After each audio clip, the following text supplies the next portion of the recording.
പടച്ചോനെ വലിയ വീട്ടിലാക്കി ഇവിടെ എന്തെങ്കിലും ഒരു പണി കിട്ടിയാൽ മതി.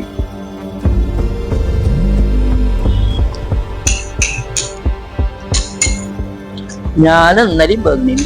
ഇന്നലെ തന്നെ നിങ്ങളോട് പറഞ്ഞല്ലേ നിങ്ങൾക്ക് പറ്റിയ പണിയൊന്നും ഇവിടെ ഇല്ല എന്നുള്ളത്. എന്നാലും സാറിനെ ഒന്ന് കാണേനി, കണ്ടാളൊന്ന് ചോദിച്ചോക്കെ. രമേശ് സാറേ, രമേശ് സാർ, ആ കാണാൻ ഒരാള് വന്നേക്കണ്. എന്തിനാ? അതൊരു പനി അന്വേഷിച്ചിട്ടാണ്. ഇന്നലെ വന്നിരുന്നു. മേലെ കയറി വരാൻ പറ. മേലെ കയറി വരാം.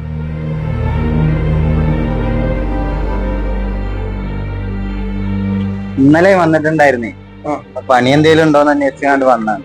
അയ്യോ, നിങ്ങൾക്ക് പറ്റിയ പണിയൊന്നും ഇവിടെ ഇല്ലല്ലോ. അങ്ങനെ പറയരുത്, എന്തെങ്കിലും ഒരു പണി ഇവിടെ.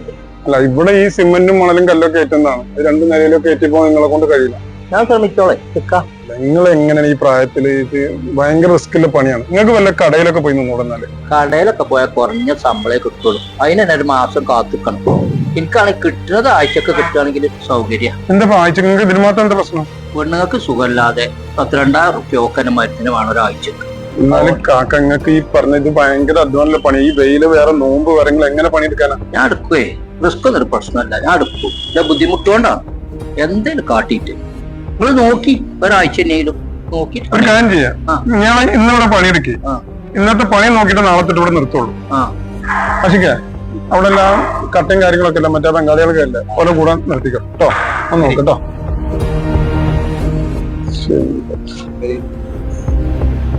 അല്ല രമേശ് സാറേ, അല്ല അയാളെ കൊണ്ടൊക്കെ പറ്റുമോ?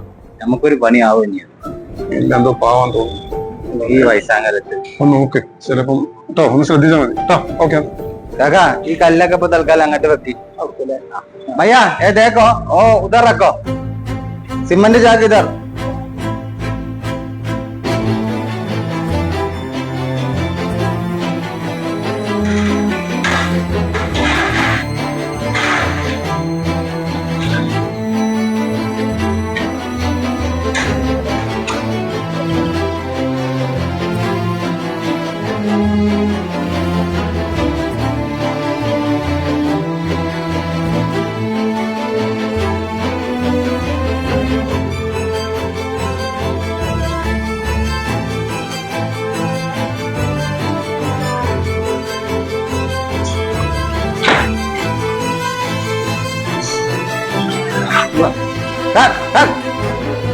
എന്താ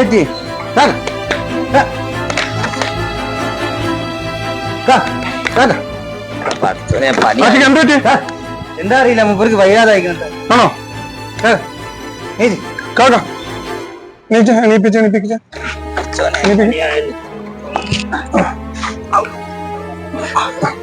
ഇങ്ങോട്ട് ഇങ്ങോട്ട്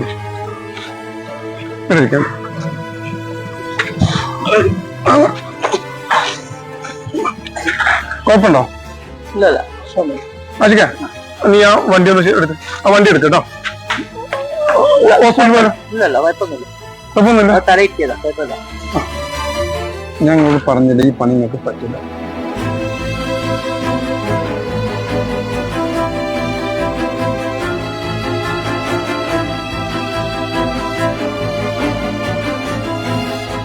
നോൻപായിട്ടാണ് ഇന്നലെ പെൽച്ചക്ക് എത്തില്ല തിന്നാൻ.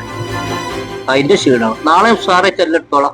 പെൽച്ചക്കൊക്കെ ഭക്ഷണം കഴിച്ചിട്ട് ഉസാറെ. അതല്ല, നിങ്ങൾക്ക് എന്താ പറഞ്ഞാൽ മനസ്സിലാവും. ഞാൻ ഒരു കാര്യം, നിങ്ങൾക്ക് ഒരു 1000 റുപ്യ തരാം. നിങ്ങള് അതുകൊണ്ടൊന്നും ആവൂലേ. എനിക്ക് പണിയാൻ വേണ്ടി ശരീര കാര്യമൊക്കെ പറ്റ മോശം. എന്റെ കാക്ക, അപ്പൊ നിങ്ങൾക്ക് വേറെ ആരും ഇല്ലേ? എനിക്ക് 2 ആമക്കളല്ലേ. 10 കൊല്ലം ഞാൻ പ്രവാസി. അന്നത്തെ കാലത്ത് നല്ലോണം ഉണ്ടാക്കി ചെയ്തിട്ടുണ്ട്. നല്ലൊരു വീടുണ്ടാക്കി. ഞാൻ എന്റെ മക്കളല്ലേ നിന്റെ ഓലെ പേരിലാക്കി കൊടുത്തു. ഇപ്പൊ ഞാനും ഭാര്യയും ഒക്കെ അധികം പറ്റാണ്. ഇപ്പൊ ഞങ്ങൾ ഇങ്ങനെ തട്ടിക്കളിച്ചു. എനിക്കത് സഹിക്കാൻ പറ്റാതെ ആയപ്പോ കിട്ടിയ ട്രെയിനിനോട് കയറിയതാണ്. ഓളി കൂട്ടി പോന്നതാ.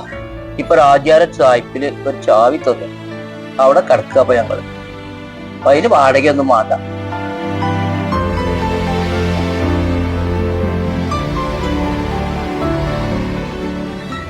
നിങ്ങൾ പറയണ എനിക്ക് മനസ്സിലാകും.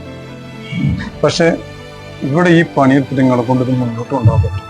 നിങ്ങൾ അവിടെ എന്ത് പണിയെടുത്തെന്ന് പറഞ്ഞു? ഞാൻ അവിടെ പണ്ടാരി. നിങ്ങളൊരു കാര്യം ചെയ്യും. ഞാൻ ഇവിടെ ഒരു വീടെടുത്ത് ഒറ്റയ്ക്കാണ് താമസിക്കുന്നത്. എനിക്ക് ഈ ബിൽഡിംഗ് വർക്കൊക്കെ ഉണ്ട്. ഒരുപാട് കാലം ഞാൻ അവിടെ ഉണ്ടാവും. നിങ്ങളവിടെ എനിക്ക് വന്നിട്ട് ഭക്ഷണം ഉണ്ടാക്കി തരും. നിങ്ങൾ നിങ്ങളെ ഭാര്യനെയും കുട്ടികളുണ്ട്. നിങ്ങൾക്ക് വേണ്ട മരുന്നും കൂടി ശമ്പളം ഒക്കെ ഞാൻ തന്നു. ഞാൻ നോക്കിക്കോളാം നിങ്ങളെ. ഓന്റെ പേരെന്താ? എന്റെ പേര് രമേശ്. ശിവോപകാരം ഞാൻ ഒരിക്കലും മറക്കൂല. നിങ്ങളെ പഠിച്ചോ സഹായിക്കും. കരയണ്ട, നിങ്ങൾ എന്റെ അച്ഛന്റെ മാര്, ഞാൻ നോക്കും നിങ്ങളെ. നീ